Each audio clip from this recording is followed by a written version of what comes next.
Nào bố. Bố.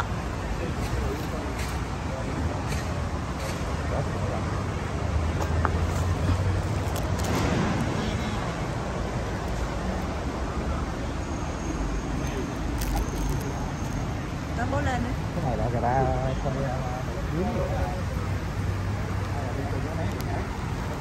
Không, mình ấy nguyên một cái thuyền.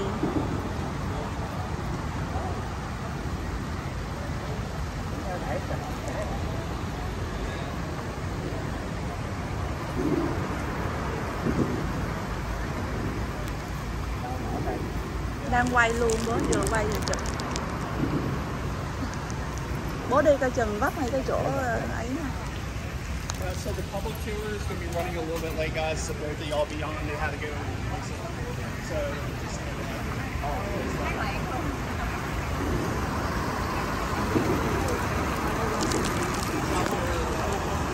Mèo. Biết sao? Cái hộp biết sao?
Yes.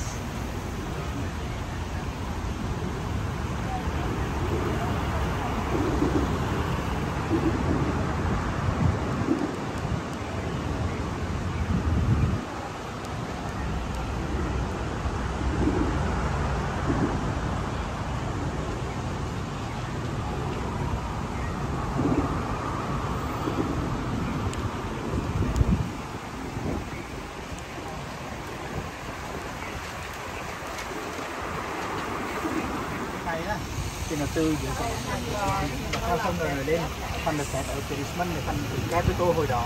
Ngày xưa Mỹ đầu tiên là Capitol là cái Richmond này. Đó, cái sông này không được trên. Capitol đầu tiên của Mỹ là ở đây không? Dạ. Ở đây là Richmond là Capitol. Cái sau đó qua Pennsylvania Dạ đợi xíu nữa chú.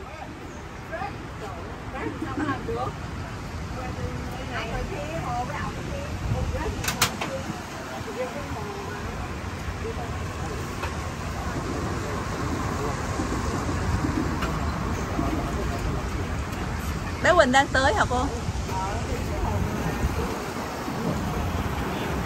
Mèo.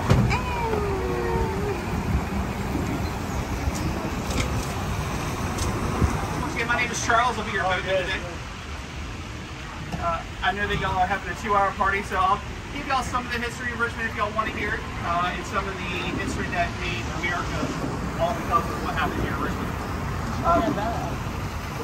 So our portion of the river is very rocky. Some of y'all already know that. We've been here for a while. That was actually created by the continents colliding about 320 million years ago. In doing so, it created a fall line here in Richmond. about 100-foot elevation drop between the areas of like Pony Pasture and the Little Bridge down to about here. So they actually had to build canals. They started construction in the late 1700s. That's because George Washington came to Virginia in about 1740 to talk with the Virginia General Assembly. And then we need to do something in order to get goods and services from up high up the mountains down here so we can process it and sell it to the rest of the states and other countries. So they started the James River Company, which later became the James River Canal Company. They surveyed and excavated all the canal. It's 197 miles from Richmond to Buchanan, Virginia. That's just north of Roanoke. Originally, it took about 7.5 days to get from one end of the canal to the other. They used a boat called a two boat, which is those boats where people are using sticks to push themselves along. Later on, they came up with flat bottom boats, similar to the ones that we have here. This is a modern day replica of the ones we used to have.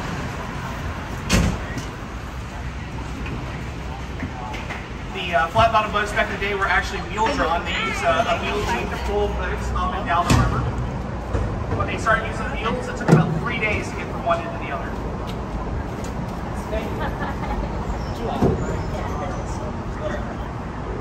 The area that we're coming into now is called the Triple Crossing. Because of all the flooding that we've had historically here in Richmond, they had to raise and elevate stuff. So they built a flood wall. Our flood wall is about 40 feet tall because our highest flood to date is 38.7 feet, which destroyed all of Shotgun Bottom 9 and 10 times throughout the city's history. Now, the Triple Crossing is still in use. The top two tracks you see right here are actually operated by CSX Corporation, which allows Amtrak to also move north, south, east, and west. The lower one, which you can't see, it's at ground level, is operated by Norfolk Southern Corporation. 9 times in its history. Its current bridge is built in 1920. Now, the city did burn when the Confederates left the city. Their president, Jefferson Davis, actually ordered the Confederate Army to set fire to the city, and over 1,000 buildings here in Shotgun Bottom burned down. But thanks to Abraham Lincoln, when he made his march onto Richmond, he ordered the Union forces to put the fires out and help try my English wife there. He became a magician, and then they toured all over England and they came to America. Besides being a magician, he started out being a singing group, and they traveled doing that. Sorry? His name again? His name is Henry Box Brown. He got the middle name because of the box he was shipped in. He was actually owned by a plantation west of here, and he was leased out to the tobacco warehouses down Tobacco Road. Where's that box? Where's the box? Right there. You see it up, you can see it just over the hedge. Oh, right there.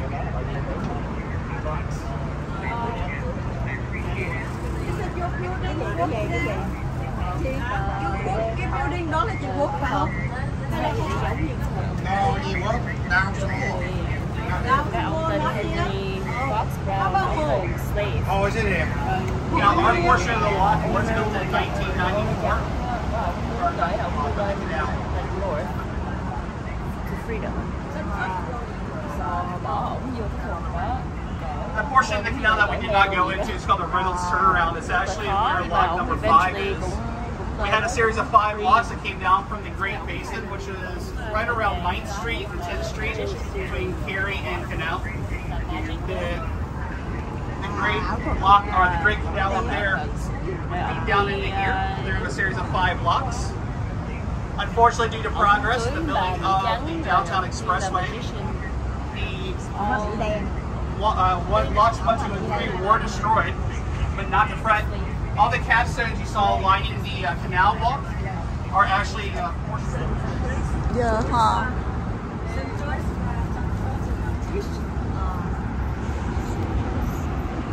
cái kênh Việt Nam mình là hồi xưa trước khi mà cải tạo cái kênh này, hai bên đường toàn là cầu tiêu cá. Đúng rồi, cũng là một câu chuyện. The north side of the river, where we are now, is about a mile and a half long, according to the Tobacco Road, all the way just up towards Browns Island.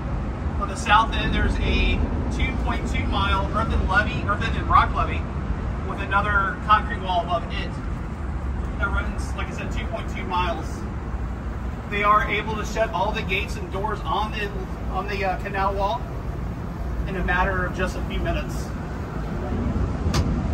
Đó, ra biển lớn.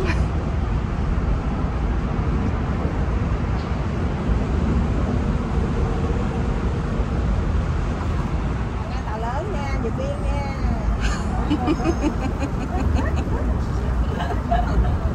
The only thing on the canals now are these tourists.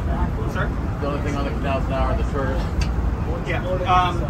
I'll show you in a few minutes, but Norfolk Southern shut the steel bridge down, which was a counterweighted or counterbalance bridge that could go up and down to a 90-degree angle.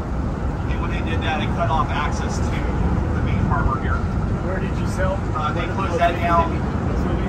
No one that news people come up into the harbor up until about 1975.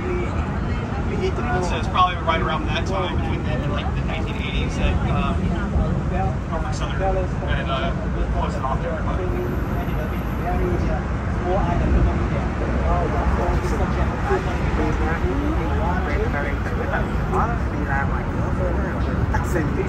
Cái này gọi là taxi.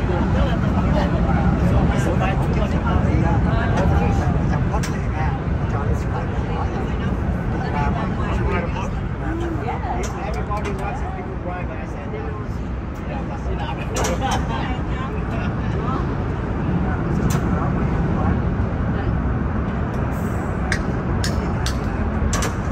everything. Big turtle, turtle eggs.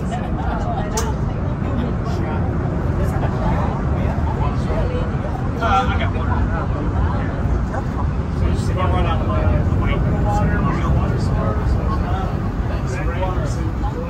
So the area you're going to see up ahead of us, to the right, this is Chapel Island. Chapel Island used to be part of the main section of the city of Richmond until the mid.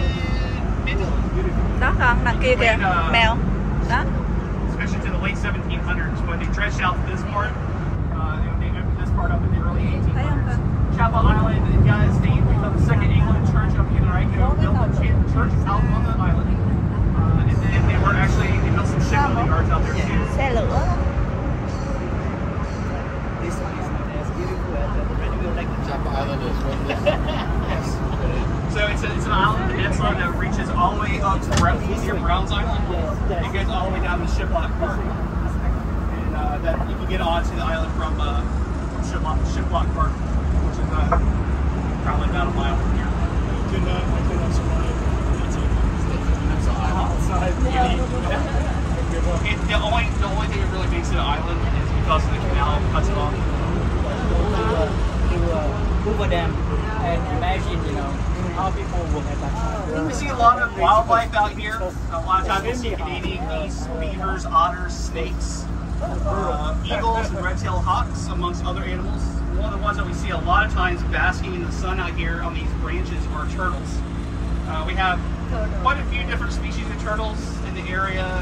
Snapping turtles, box turtles, red ear, and yellow ear sliders. Looks like there might be a few out here basking in the sun right now. If y'all want to take a look at them, I'll turn the boat a little bit and point it toward that way. Are those land snakes or water snakes? Thấy không cô?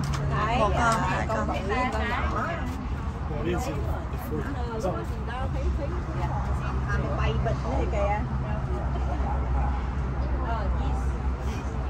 biết thằng cô Khai cũng thích con đường nuôi xong rồi. Now we have a family of Canadian geese heading up to us.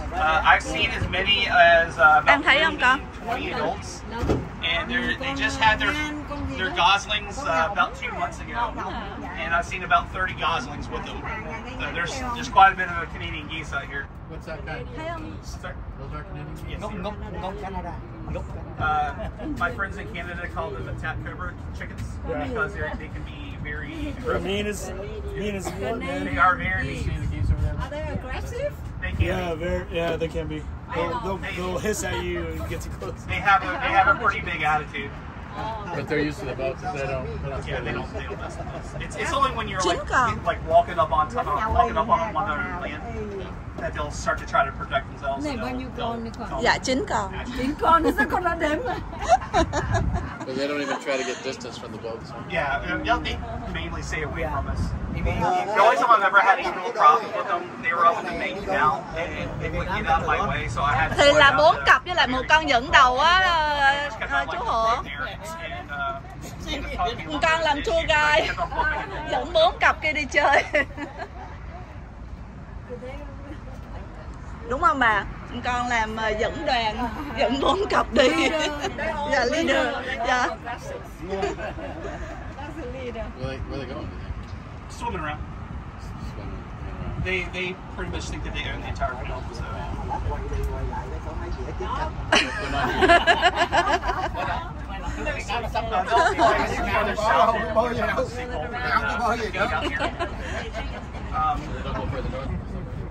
Đất của ông.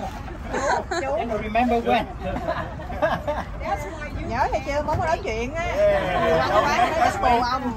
Là biết đâu này. Don't wait too long. Okay. No, we can wait. We will be on đất bồ ông quá. Kêu đất bồ ông là nó nhớ chứ còn ông nhiều ông quá. Đất bồ ông ôm liền. Chị lấy Đâu? đất bồ bà. Cái bà đất bồ bà. 2 đất bồ ông chứ. Giận quá. Close up look at that turtle that's over there on that log. I can probably get us there pretty close. Potato salad. Đó là người Mỹ đến Việt Nam đó chị. Yeah, the water's a little bit deeper over here. Over where those tree branches are, a lot of sediment came in from the main canal. So it's a foot. I've dragged the prop across that a couple of times. No, I cannot take credit on that. Cái này chicken là con phải con cái áo là áo khóa đó.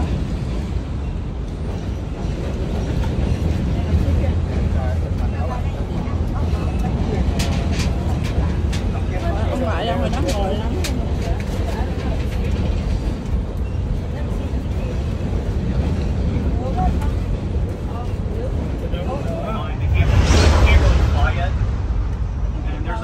That's on their back towards their tail that actually will express waterproofing oil that they will green onto the rest of their body so they can float and not have water soak into them.